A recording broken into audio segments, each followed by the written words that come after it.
Mavzularimiz: Trent Liverpooldan ketyapti. Endi bu rasmiy tasdiqlandi. Mast holdagi Ronaldo videosi Valladolid muxlislarini g'azablantirdi. U faqat o'zini o'ylaydi. Mbappe Cristiano Ronaldoga qiyos qilindi. Yevropaning eng samarali gol urgan 10 nafar futbolchisi. Kane'ning la'nati tugadi. U birinchi jamoaviy sovrinini yutdi. Manchester United Ronald Araujoni bir shart bilan transfer qilmoqchi. Arsenal Ronaldoga qiyoslanayotgan elita yulduzni sotib olmoqchi.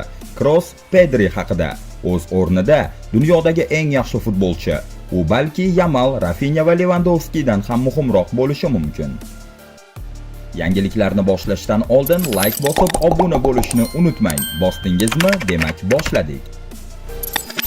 Trent Alexander-Arnold Liverpoolni tark etyapti va bu endi rasman tasdiqlandi. Angliyalik futbolchining shartnomasi tugayapti va u uni uzaytirishni istamadi. U Real Madrid bilan kelishib olgan. Ispaniyada ham barcha narsa hal bo'lgan. Fabrizio Romano himoyachi uchun o'zining mashhur "Here we go" iborasini ishlatdi. Trent butun hayotini bag'ishlagan klubdan bepul ketmoqda. Alexander-Arnold muxlislar uchun xayrlashuv xati joyladi. 20 yillik Liverpool faoliyatimdan so'ng aytishim kerak. Ha, mavsum oxirida klubni tark etaman. Bu mening hayotimdagi eng og'ir qaror. Bilaman, ko'plaringiz mening sukutimdan xavotirda bo'ldingiz, lekin men doim jamoa manfaatlariga butun diqqatimni qaratmoqchi edim. Ya'ni klub uchun 20 ta chempionlikni olishga. Bu klub 20 yil mobaynida mening butun hayotim, butun oilam bo'ldi. Akademiyadan boshlab to bugungacha sizlarning qo'llab-quvvatlashingiz va muhabbatingiz men bilan bo'lgan. Men sizlarning oldingizda abadiy qarzdorman. Men boshqa hayotni bilmaganman. Bu qaror mening shaxsiy va kasbiy o'sishim uchun yangi chaqiriqni qabul qilish istagim bilan bog'liq. Yuragimdan joy olgan barcha insonlarga, murabbiylar, menejerlar, jamoadoshlar, klub xodimlari va benazir muxlislarga katta rahmat aytaman. Liverpoolda orzuyimni ro'yobga chiqarganim uchun o'zimni baxtli his qildim. Mening Liverpoolga bo'lgan muhabbatim hech qachon so'nmaydi. Biz birga yaratgan maxsus lahzalarni hech qachon odatiy narsa deb qabul qilmayman. Alexander-Arnoldning Realga o'tish istagi haqida ispan ommaviy axborot vositalari o'tgan kuzda yoza boshlashgan, lekin buni insiderlar rasman tasdiqlamayotgan edi. Endi esa David Ornstein va Fabrizio Romano kabi ishonchli manbalar ham buni tan oldi. Shartnoma, maosh va boshqa tafsilotlar. Trent 2030-yilgacha shartnoma imzolaydi. Maoshi 7 million 200 ming yevro. Imzoning bonusi 15 million yevro shartnoma muddatiga bo'linadi. Uning agentlari ham bir necha million yevro komissiya oladi. Ma'lumotlarga ko'ra, Real Trentni klublar o'rtasidagi jahon chempionati uchun AQShga olib ketmoqchi, ammo buning huquqiy jihatdan murakkab jihatlari bor. Uning shartnomasi 30-iyungacha amal qiladi. AS nashri yozishicha, Liverpool buning uchun 1 million yevro talab qilmoqda va Trent so'nggi oylik maoshidan voz kechishi kerak bo'ladi. Valladolid so'nggi marta yanvar oyida g'alaba qozongan. O'shanda jamoa Betisni yuta olgandi. Shundan keyin esa jamoa uchun qorong'u kunlar boshlandi. 15 ta o'yinda g'alaba yo'q, 14 ta mag'lubiyat va bitta durang. 34-turdagi eng so'nggi mag'lubiyatni jamoa Barselonadan qabul qilib oldi. O'sha uchrashuvda Valladolid muxlislari klub rahbariyati, ayniqsa Ronaldo Nazarioga qarshi aksiya uyushtirishdi. 12-daqiqada tribunalardan Ronaldo surati tushirilgan kupyuralar havoga sochildi. Ularda aniq va keskin yozuv bor edi: Ronaldo, darhol ket. Bu kupyuralardan birini Frenkie de Jong suvenir sifatida olib ketdi. 34-turdan so'ng jamoa 16 ochko to'pladi va turnir jadvalida oxirgi o'rinda joylashdi. Bu degani jamoa kelasi mavsum segundaga tushib ketadi. Muxlislar ishonch bilan aytishmoqdaki, klubning ahvoli rahbariyatni umuman qiziqtirmayapti. Ronaldo bu paytda Madridda tennis o'yiniga borgan va o'yindan keyin ochiq mast holda mashinaga yurgani aks etgan video ijtimoiy tarmoqlarda tarqaldi. Bu videoni Valladolidning rasmiy fan klubi o'z sahifasida qo'yib, quyidagicha izoh qoldirdi. Bu Valladolidning hozirgi prezidenti va asosiy aksiyadori. Video ehtimol kechagi kundan beri tarqalmoqda. Shunga qaramasdan u egalik qilayotgan klub tarixida ilk bor ketma-ket 8 ta o'yinda yutqazdi. Bu uning merosi. Uning kimligini butun dunyo ko'rsin. Biz Valladolid o'lmoqda demaymiz. Unga qasddan o'lim berilyapti. Har bir kuni, klub sotilmayotgan har bir kuni biz yanada chuqur jarga tushayapmiz. Muxlislar bundan fojiali vaziyatdan chiqish yo'li sifatida Ronaldo klubni sotishini talab qilmoqda. Ular ishonch bilan aytishmoqdaki, agar hozir hech narsa qilinmasa, klub umuman tiklanmasligi mumkin. Nima deysiz? Oxiri Ronaldo klubni sotish bilan tugaydimi? Jahon chempioni Kylian Mbappe 2024-yil yozida yana bir Galacticos sifatida Santiago Bernabeuga kelib qo'shildi. U Paris Saint-Germaindan Ispaniyaga ko'chib o'tdi va Real Madridning eng yaxshi to'purari Cristiano Ronaldo izidan ketdi.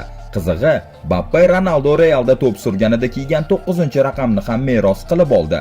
Jorge Sampaoli avval Marsel va Rennes jamoalarini boshqargan mutaxassis Sport nashriga bergan intervyusida Mbappeni nima uchun Lionel Messi bilan qiyoslash mumkin emasligi va u nima uchun Ronaldoga yaqinroq ekanini tushuntirdi. Biz Lamine Yamal haqida gaplashganimizda uni Messiga qiyoslash mumkinligini aytamiz, chunki u faqat individual o'yinchi emas, balki jamoadoshlari bilan hamkorlik qiladi. Mbappe esa boshqacha. Men uni ko'proq Cristiano Ronaldoga o'xshataman. U doim o'zini va golni o'ylaydi. Sampaoli shuningdek Mbappe nima uchun Real Madridda qiynalishi mumkinligini ham izohladi. Hozirda Vinicius Junior chap qanotda o'ynayapti. Mbappe esa markazda o'zini ishonchsiz his qiladi. U hali hujum markazida qanday harakat qilishni to'liq o'rganmagan. Albatta u muhim gollar urgan, lekin men bu Fransiyada yoki Qatardagi jahon chempionatida ko'rgan Mbappe emas. Sizchi Sampaolining fikriga qo'shilasizmi? Kommentariyada albatta yozing. Harry Kane rostdan ham Germaniya chempioniga aylandi. Garchi butun koinot unga qarshi kurashgan bo'lsa-da, u Bavariya bilan chempionlikka erishdi. So'ngra Kane trofey emojisi bilan post qo'ydi. Orzu ro'yobga chiqdi. 31 yoshdagi bombardierning birinchi rasmiy sovrini. Kane bu muvaffaqiyatga juda uzoq vaqt intilib keldi. U o'yinni uzoq yillik do'sti Erik Dyer bilan tomosha qildi. Yurakdan quchoqlashdilar, chunki bu g'alaba edi. Keling bungacha uning boshidan nimalar o'tganini bir ko'rib chiqamiz. 2023-yilda keldi. Ilk o'yinidayoq Leipzigga 0-3 yutqazdi va Super Kubok qo'ldan ketdi. Keyin esa Xabi Alonso boshqaruvidagi Bayer paydo bo'lib, Münchenliklarni 12 yilda ilk bor barcha trofeylardan surib tashladi. Buning fonida Kane esa rekord darajada to'purarlik qildi. 2023-24 mavsumi 44 ta o'yin, 44 ta gol. 2024-25 mavsumi 44 ta o'yin, 36 ta gol plus 12 ta assist. Bundesliganing eng yaxshi to'purari. Jamoa muvaffaqiyatsizligi Kanening shaxsiy og'rig'i. Shu 2 yilda Bavariya nima qildi? 2 bor Germaniya kubogidan erta chiqdi. Bundesliga 2024 faqat 3-o'rin. Chempionlar Ligasi 2024 yarim finalda Realdan mag'lub. 2025 chorak finalda Interdan. Nihoyat Kanening faoliyatidagi birinchi katta sovrin paydo bo'ldi. Oldinda yana imkoniyatlar bor. Klublar o'rtasidagi jahon chempionati, Chempionlar Ligasi 2026 so'roq ostida. Ehtimol endi omad u tomondadir. Yana kim biladi deysiz? Yevropaning eng samarali 10 ta hujumchisi kim gol uchun eng kam vaqt sarflaydi? Futbol mavsumi yaqinlashayotgani sari natijalarni hisoblash vaqti keldi. Transfermarkt portali 2024-25 mavsumida gol uchun eng qisqa vaqt sarflagan 10 ta futbolchini e'lon qildi. Reytingga Yevropaning top 5 ligasida o'ynaydigan va kamida 10 ta gol urgan futbolchilar kiritildi. Ekspertlar barcha turnirlar bo'yicha statistikani hisobga oldi. Reyting 3 taligi quyidagicha. Birinchi o'rin Ferran Torres, Barcelona, 19 ta gol. Gol uchun o'rtacha 90.3 daqiqa. Ikkinchi o'rin Usmon Dembele, PSG, 33 ta gol. Gol uchun 92.4 daqiqa. Uchinchi o'rin Patrick Schick, Bayer Leverkusen, 25 ta gol. Gol uchun 93.6 daqiqa. Xabarlarga ko'ra, Manchester United Barselonaning markaziy himoyachisi Ronald Araujoni o'z safiga qo'shib olishni ko'rib chiqmoqda. Biroq bu faqat bitta shart bajarilganda amalga oshadi. Agar United kelasi mavsum Chempionlar Ligasiga yo'l olsa, bu maqsadga erishishning yagona yo'li joriy mavsumda Yevropa Ligasini yutish. Chunki jamoa hozirgi holda APLda top 4lik uchun jiddiy da'vogar emas. United rahbariyati Araujoni himoyadagi yangi loyiha uchun asosiy figura sifatida ko'rmoqda. Himoyachi 2024-yil yanvar oyida 2031-yilgacha Barselona bilan yangi shartnoma imzoladi. Shunga qaramay, doimiy o'yin amaliyotining yo'qligi uni bezovta qilmoqda. U joriy mavsumda faqat 22 ta o'yinda qatnashdi. Chunki mavsum avvalida jarohat olgandi. Sog'lom bo'lgan paytlarida ham uni Pau Kubarsi va Inigo Martinez kabi futbolchilar soyasida qoldirishgan. Agar u keyingi mavsumda ham asosiy tarkibda kafolatli o'rin olmasa, jamoa o'zgartirish haqida o'ylashi mumkin. Sizningcha, u Manchester United uchun mos futbolchimi? Arsenal yozgi transfer oynasida jamoasini kuchaytirish maqsadida katta harakatlar qilishga tayyor. Hisobotlarga ko'ra, ular Juventus yulduzi Kenan Yildizni ko'zlab qo'ygan va bu klubning sovrinlar uchun kurashini kuchaytirishga qaratilgan. To'pchilar bu mavsumda Premier Ligada chempionlik uchun kurashda mag'lub bo'lishdi. Liverpool o'tgan hafta chempionlikni rasman qo'lga kiritdi. Shuningdek, Arsenal mahalliy kubok musobaqalaridan ham chiqib ketgan. Ular uchun yagona umid Chempionlar Ligasida qoldi. Lekin u yerda ham Paris Saint-Germainga qarshi birinchi yarim final o'yinida 1-0 hisobida mag'lub bo'lishgan. Shu sababli yozda yangi transferlar amalga oshishi kutilmoqda va Kenan Yildiz Arsenalning diqqat markazida turibdi.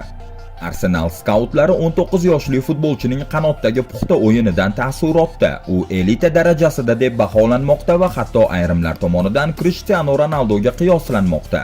Mikel Arteta jamoaga dribling qilish va gol urish qobiliyatiga ega yangi qanot hujumchisi kerakligini aytib, buni hujum liniyasi uchun juda muhim deb hisoblamoqda.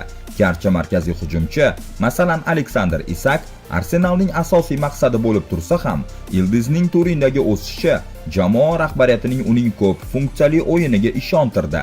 Italiya manbalariga ko'ra, Juventus Yildizni juda yuqori baholaydi. Ammo agar Arsenalning taklifi 90 million yevroga yetsa, u holda uning transferiga yo'l ochilishi mumkin. Bu mablag' evaziga Bianconeri jamoa tarkibining boshqa nuqtalarini kuchaytirishni rejalashtirmoqda. Toni Kroos Pedrini yarim himoyadagi o'rnida dunyodagi eng yaxshi futbolchi deb hisoblaydi. Pedri odatda maydonda bo'lmaganda muxlislari sog'inadigan futbolchilardan biri. Bu yerda faqat gollar yoki paslar haqida gap ketmayapti. U vaziyatlarga yechimlar taklif etadi. Raqibni mag'lub etish har doim paslar orqali amalga oshmaydi.